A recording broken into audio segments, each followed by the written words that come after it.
අද්දේන හින්දා එන්ජිම ගැලවුවා බලන්න. ෆෑන් ෂාෆ්ට් එක හොඳටම ගෙවිලා තියෙනවා. මේ පේන්නේ ගෙවිලා තියෙන හොඳටම ගෙවිලා තියෙන්නේ. රොකර් ආම් දෙකත් ඒ වගේ මේ හොඳටම ගෙවිලා තියෙන්නේ.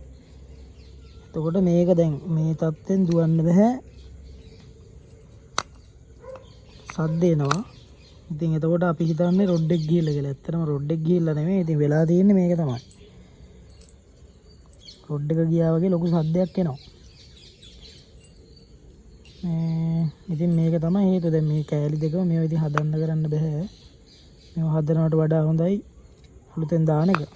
මොකද එතකොට කල්පවතිනවනේ. දැන් මේ වගේ හදන්න දෙයක්වත් නැහැනේ. ඔක්කොම ගෙවිලා තියෙන්නේ මේ. සෑහෙන ප්‍රමාණයක් තියෙනවා ගෙවිලා. මේවා හදලා තේරුම් නැහැ. මේ අලුතෙන්ම දාන්න ඕනේ. මේ රොකර් රාම් දෙකේම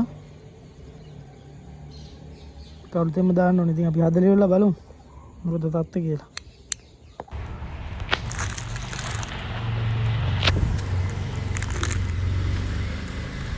මේ තියෙන තිබ්බ පරණ රොකර් රාම් එක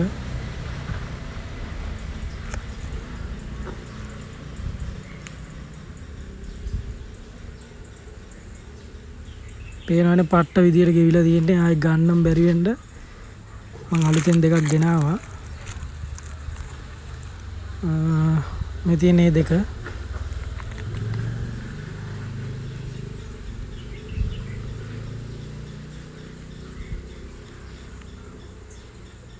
මේක ආයෙ කරලා බලමු අපි මොකද වෙන්නේ කියලා.